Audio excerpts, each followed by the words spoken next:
Welcome back, movie buffs. In our last video we broke down the strengths and weaknesses of some of the most iconic vampires. Now it's time to put them to the test, like gladiators in an arena, facing off until only one remains. Imagine 8 vampires trapped in a house with 4 rooms, forced to advance by eliminating one another. Who would survive? My bet is on Klaus Mikaelson, and here's why. Before we dive into the action, don't forget to hit that subscribe button and ring the bell so you never miss another showdown. Now, let's kick off our very own Vampire Champions League. 1. Klaus vs. Count Dracula. Dracula, according to his lore, is nearly invulnerable to normal vampire counters, silver, holy relics, stakes, etc. His single, clear, fatal vulnerability is werewolf venom, and bluntly, the claws/venom of a werewolf can rot him from the inside out. Klaus. As an original hybrid, he is immune to normal vampire weaknesses and to werewolf venom, but critically he possesses a venomous hybrid bite and the ability to kill most vampires instantly. In short, Klaus can deliver the very agent that is uniquely fatal to Dracula. Klaus's combination of speed, durability, and a bite that is lethal to vampires makes him the more likely victor. Dracula's unparalleled elemental powers and raw brutality make the fight anything but trivial, but unless Dracula can prevent Klaus from biting or otherwise introduce an exotic counter, powerful magic or white oak equivalent weaponry, Klaus should win more often than not. Klaus moves to the next round. 2. Blade vs. Vlad Tepes. Blade is the ultimate vampire killer. He's fast, has centuries of martial training, and carries weapons designed to exploit every vampire weakness. If anyone can outsmart Vlad, it's him. All he needs is silver, sunlight tech, or a clean stake to the heart and Vlad's done. But here's the problem. Vlad isn't your typical vampire. His healing is near instant, he can summon storms, and he can literally turn into a swarm of bats. Blade's weapons work on standard vamps, but against someone who can regenerate from ash and rip through armies single-handedly? That's not a fair fight. In a surprise ambush with preparation, Blade has a chance. But toe-to-toe in a room, Vlad's raw power, weather control, and near immortality make him the clear favorite. Vlad wins. 3. Michael Corvin vs. Damon. Put bluntly, Michael Corvin is a walking wrecking ball. As a Lycan vampire hybrid, he brings raw, brutal advantages. Strength that can tear a werewolf's head off, speed that lets him cover meters in less than a second, and a healing factor so powerful he can survive impalement and revive after hours with only a few drops of blood.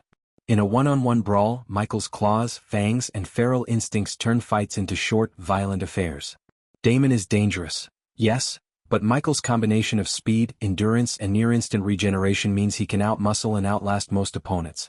Damon is a century-plus predator with battlefield savvy, ruthless cunning, and compulsion, the ability to manipulate people and set traps. He fights smart, hit and run, deception, and ambushes. In a planned ambush, Damon is dangerous enough to neutralize a stronger foe. However, one stake in the heart and Damon is gone. If this is a close-quarters slugfest, Michael ends it quickly. Michael wins. 4. Edward Cullen vs. Michael Morbius. Edward's 2 biggest weapons here are speed and telepathy. As the fastest Cullen, he can close or evade at impossible angles, and his mind reading gives him a preternatural edge, anticipating Morbius's moves, spotting feints, and nullifying surprise attacks. Edward fights with surgical precision. If he keeps it a distance-controlled duel, he can exploit Morbius's blood dependency and mental instability, baiting mistakes and landing decisive strikes, ideally lethal ones. In short, speed plus telepathy equals asymmetric advantage. Those are good points, but Morbius isn't a Twilight vampire you can outfox forever. He brings far superior raw strength, peaks near 1,500 pounds, a brutal regenerative factor that heals gunshots and burns in minutes, and immunity to the usual vampire weaknesses Edward might expect to use. Once Morbius closes, Edward's speed only delays the inevitable. Morbius simply heals and presses the assault. In a straight, unprepared clash, Morbius holds the edge. His superior strength, regeneration, and immunity to classic vampire counters overwhelm Edward's advantages. Morbius is absolutely strong enough to tear Edward limb from limb. Though Edward's speed and telepathy would make it difficult for Morbius to catch him cleanly without a decisive trap or grapple. Morbius wins. Now that we know who's advanced, it's time to see how our semi-finalists measure up against one another. Vlad Tepes vs. Klaus Mikaelson. Vlad Tepes is a walking apocalypse.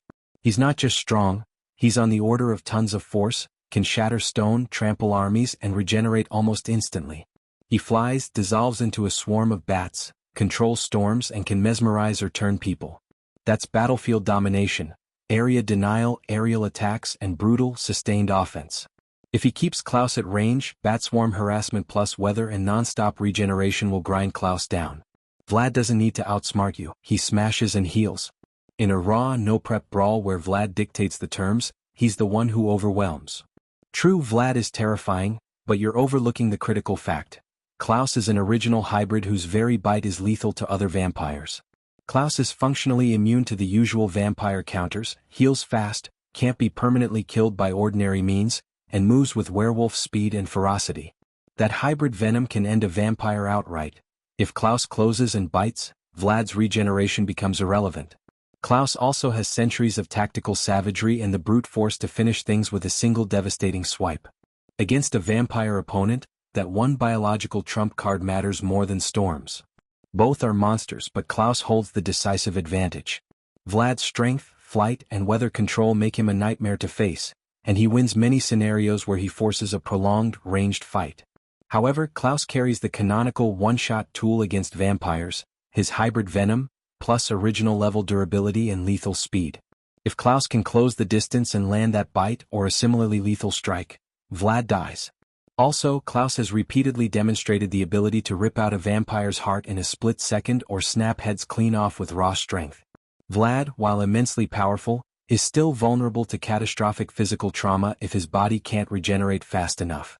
Unlike Klaus, Vlad does not have immunity to decapitation or heart destruction built into his lore. If Klaus manages to overpower him in close quarters, he could easily use his hybrid strength and speed to tear out Vlad's heart before he can recover. Klaus wins. Morbius vs. Michael Corvin. Michael's biggest edge is raw physical dominance. Morbius at his peak can lift 500 lbs, but Michael has been shown tossing cars, ripping through Lycan/vampire hybrids, and overpowering vampire elders who themselves are many times stronger than normal vampires. His hybrid physiology gives him greater strength, faster reflexes, and brutal durability. He tanks blows that would shred Morbius. Then there's healing. Morbius can regenerate from serious wounds, but not from total dismemberment or organ loss. Michael, on the other hand, heals almost instantly from gunfire, bites, and sword impalements, meaning he can keep swinging even if badly injured, while systematically breaking Morbius down. How does he kill him? Simple. Michael fights close and rips Morbius apart. He can tear limbs off, crush his ribcage, or decapitate him outright. Morbius lacks the durability of an immortal. He's tough, but not unkillable. Michael doesn't need silver, sunlight, or exotic weaknesses. Sheer overwhelming force and hybrid resilience carry him. Michael Corvin wins decisively by overpowering Morbius in hand-to-hand combat, mauling him until he can rip off his head or tear him limb from limb. Without feeding, Morbius begins to weaken within hours and visibly deteriorates after a day or two. If a fight drags out, his stamina and healing drop off sharply, while Michael Corvin can fight at peak strength indefinitely thanks to his hybrid physiology. So in a drawn-out battle, Michael doesn't just out-muscle him. He can also outlast him, waiting until Morbius slips into bloodlust or exhaustion before delivering a killing blow. And here we have the grand finale. It all comes down to this: hybrid versus hybrid. On one side, Klaus Mikaelson, the original hybrid. On the other hand, Michael Corvin is the ultimate fusion of vampire and Lycan, a genetic powerhouse with limitless adaptability. Klaus's combat experience spans over 1,000 years of continuous warfare against vampires, werewolves, witches, and even hybrids of his own making. This makes him not just a powerhouse but also a tactician who has faced, and adapted to, nearly every supernatural threat imaginable. He's skilled at anticipating enemy movements, exploiting weaknesses, and striking with ruthless efficiency. Michael, on the other hand, though immensely powerful, is still relatively new to his abilities and lacks the centuries of refinement Klaus possesses. His fighting style relies heavily on raw instinct and brute force rather than calculated strategy. When Michael transforms, he often becomes feral, driven more by animalistic rage than by tactical awareness. While this ferocity makes him unpredictable and dangerous in short bursts, it also leaves him vulnerable to a seasoned warrior like Klaus, who thrives on exploiting such openings. Klaus Mikaelson holds several decisive advantages over Michael Corvin. First, his immortality and durability as an original hybrid place him in a different league.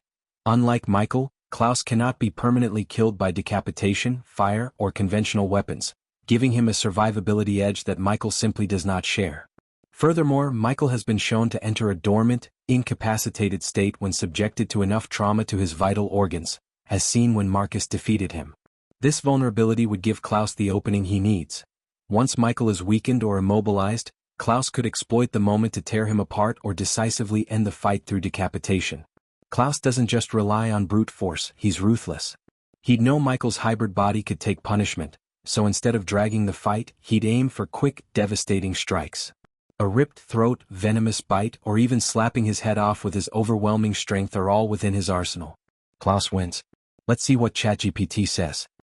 Even AI agrees with my analysis.